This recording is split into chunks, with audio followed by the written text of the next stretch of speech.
Hello students, my name is Rohit Penuli and I am from ICT virtual classroom Dehradun. कैसे हैं आप सभी? मेरे ख्याल से बहुत अच्छे होंगे, फिट होंगे, फाइन होंगे। हम बात कर रहे हैं क्लास 12th केमिस्ट्री, जिसके अंदर हम बोर्ड क्वेश्चंस कर रहे हैं। ठीक है ना? तो आज भी हम उन्हीं को कंटिन्यू रखेंगे, है ना? तो उन्हीं को करने के लिए चलेंगे बच्चों स्मार्ट बोर्ड की तरफ।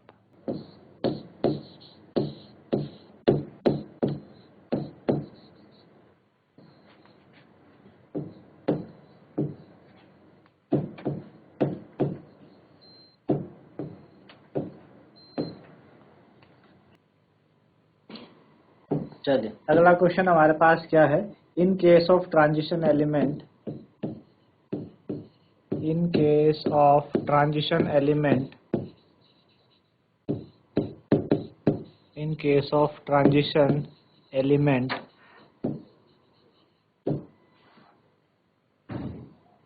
ions of same charge, ions of same charge in a given series, ions of same charge in a given series, ion of same charge in a given series show progressive decrease, show progressive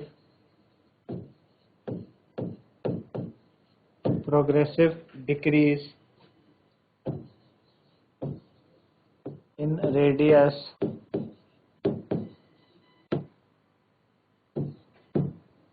with increasing atomic number, with increasing atomic number। ठीक है, क्या बोल रहा है कि transition element के case में, transition element के केस में क्या होता है?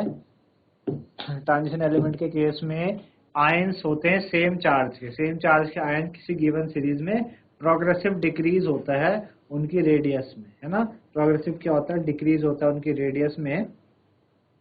ठीक है ना?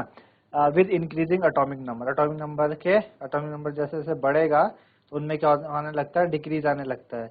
तो ऐसा क्यों होता है? ठीक है ना? किस तरीके से ऐसा होता है ये हमें बताना, और ऐसा क्यों होता है। ठीक है ना? तो चलिए,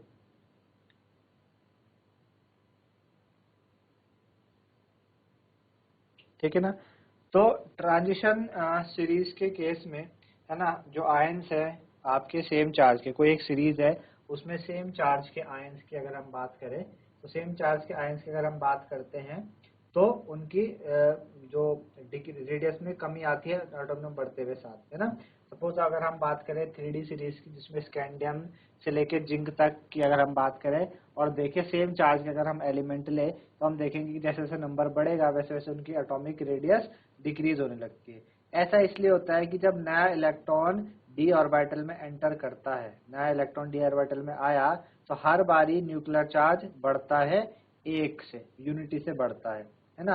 अब जो शील्डिंग इफेक्ट है डी इलेक्ट्रॉन की वो भी इतनी अच्छी नहीं है, वो भी क्या है? पुअर है ना? शील्डिंग जो इफेक्टेड इलेक्ट्रॉन का वो भी क्या है? पुअर है। इस वजह से जो नेट इलेक्ट्रोस्टैटिक अट्रैक्शन होता है न्यूक्लियर चार्ज और आउटर मोस्ट इलेक्ट्रॉन के बीच में, वो बढ़ जाता है और आयनिक रेडियस हो जाती है, डिक्रीज हो जाती है। ठीक है ना?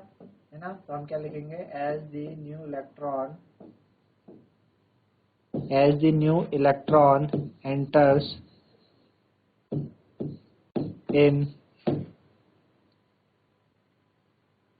in a d orbital, as the new electron enters in a d orbital, ठीक है ना, nuclear charge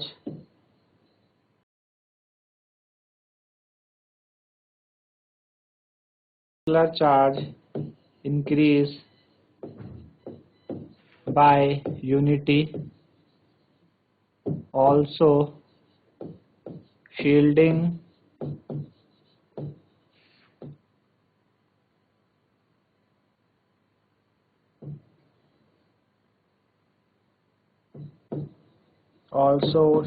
effect of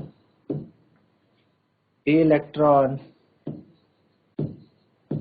is not that effective या पुअर होता है, इज नॉट दैट इफेक्टिव, ठीक है ना। Hence net electrostatic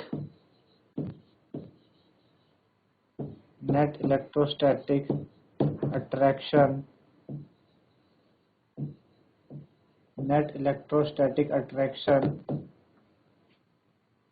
between nucleus and outermost electron increase between nucleus and outermost electron increase, ठीक है ना, outermost electron increase and ionic radius decrease. Therefore ionic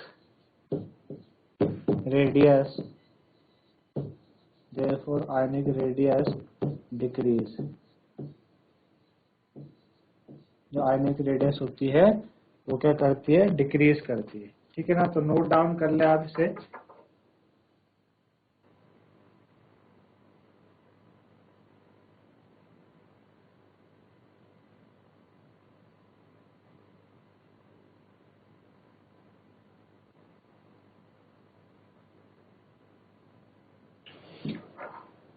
चलिए, तो ये नोट डाउन हो गया होगा आपका। तो नेक्स्ट करते हैं। नेक्स्ट हमारे पास क्या है, नेक्स्ट है y Ti4 plus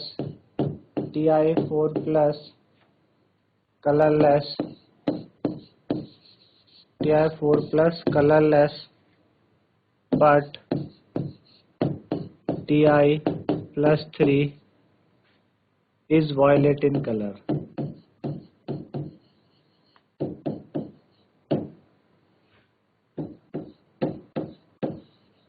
ठीक है ना। हमें बताना है कि Ti4 प्लस कलरलेस है, Ti+3 वॉयलेट है कलर में, ऐसा क्यों। तो अगर आप Ti देखें, Ti 22 होता है, इसके अगर कॉन्फ़िगरेशन करें तो कॉन्फ़िगरेशन क्या बनेगी इसकी, 4s2 3d2 बनेगी, है ना। 4s2 3d बनेगी इसकी कॉन्फ़िगरेशन, है ना। इसको आप ऐसे लिख सकते हैं, argon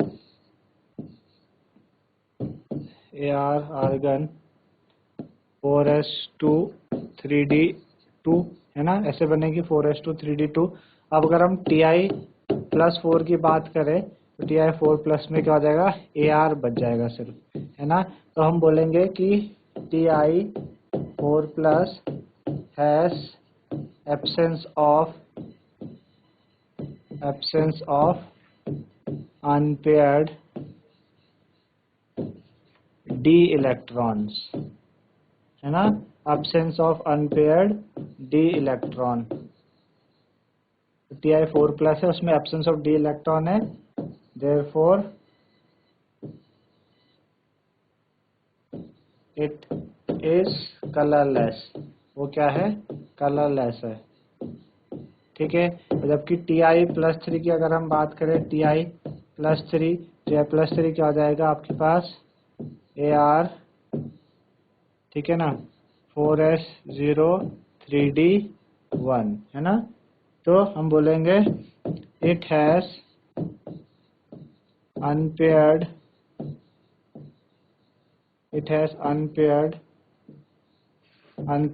d electrons,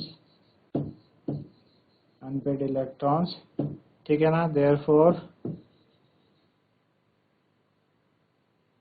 it is violet in color, ठीक है ना। इस वजह से क्या है, वायलेट होता है कलर में। तो नोट डाउन कर ले आप इसको।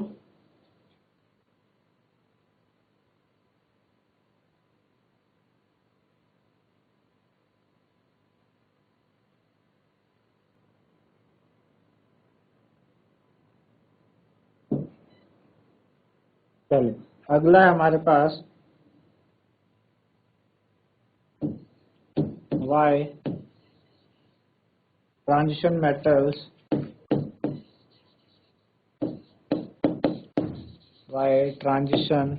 metals, why transition metal form alloys? Transition metals जो हैं वो अलॉयज क्यों बनाते हैं? Why transition metals form alloys, है ना? ट्रांजिशन मेटल अलॉयज क्यों बनाते हैं? तो ट्रांजिशन मेटल अलॉय इस वजह से बनाते हैं क्योंकि उनके जो एटॉमिक साइज है ना, डी ब्लॉक एलिमेंट अलॉय इसलिए बनाते हैं क्योंकि डी ब्लॉक एलिमेंट का सिमिलर एटॉमिक साइज होता है, जिस वजह से एक मेटल के एटम इजीली क्या कर लेते हैं, क्रिस्टल लैटिस दूसरे के क्रिस्टल लैटिस में जगह ले लेते हैं, इस वजह से वो आपका वो बन जाता है। ठीक है ना?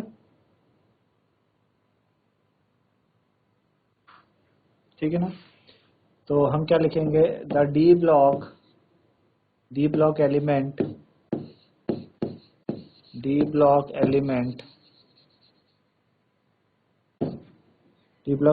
form alloy, D block element form alloys as D block element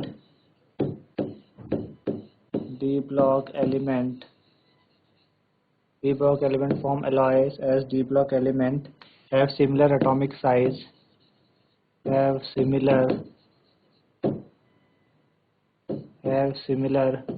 atomic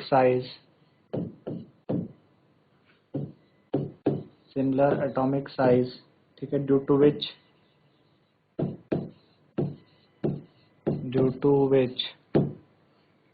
atoms of one metal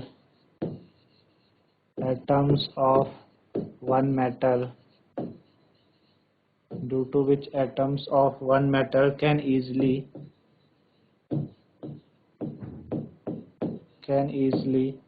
take up position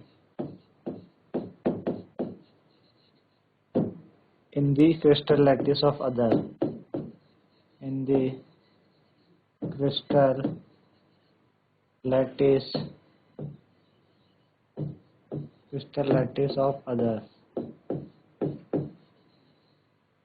ठीक है ना?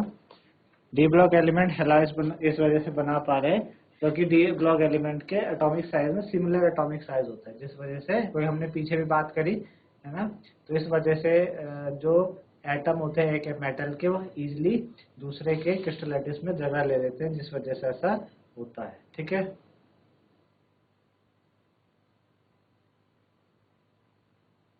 नोट डाउन कर लीजिए इसको भी।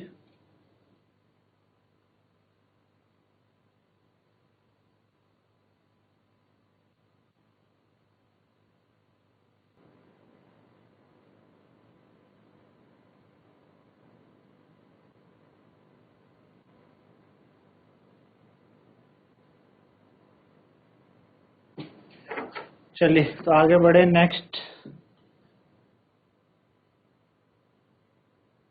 हमारे पास है why are fluorides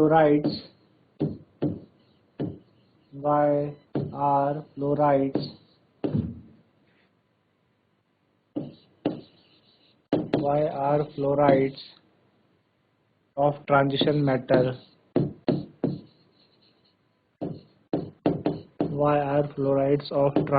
metals more stable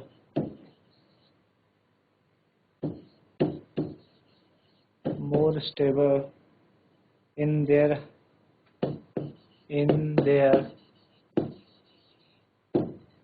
highest oxidation, higher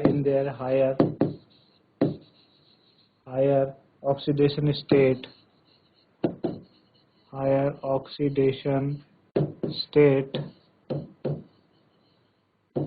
ठीक है, as compared to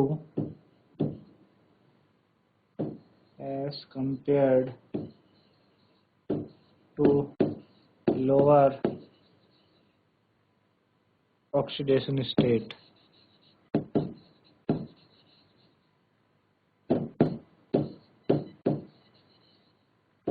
ठीक है, ये बोल रहा है कि जो फ्लोराइड्स होते हैं ट्रांजिशन मेटल्स के जो फ्लोराइड्स होते हैं वो हायर ऑक्सीडेशन स्टेट में स्टेबल होते हैं लोअर के मुकाबले। तो ऐसा क्यों होता है ना?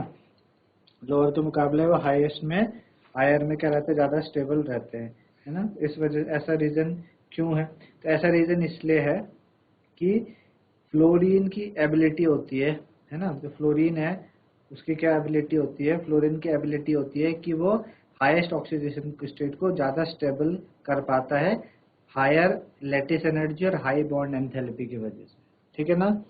ठीक, तो ये हम रीज़न लिखेंगे, द एबिलिटी ऑफ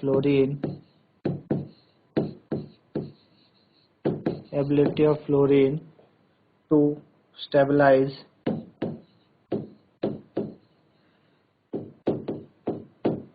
stabilize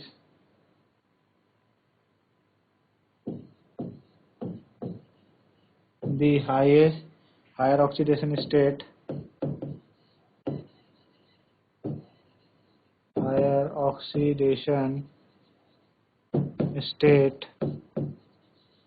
ठीक है, ठीक, ड्यू टू हायर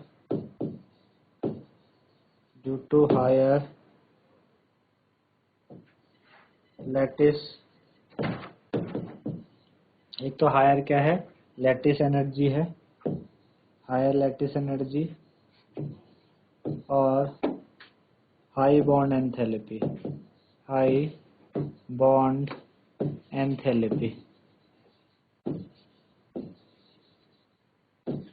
ठीक है।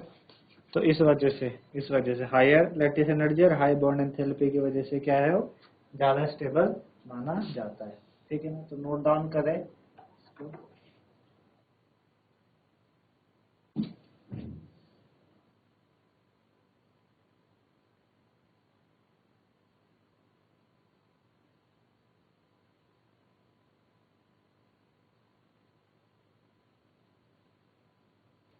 तो इस तरीके से बच्चों हमने बात करी बोर्ड क्वेश्चंस की, और ज़्यादातर हमने डी ब्लॉक से क्वेश्चन लिए। मेरे ख्याल से आप लोगों को समझ में आए होंगे। तो आज के लिए इतना ही था। धन्यवाद। Have a nice day.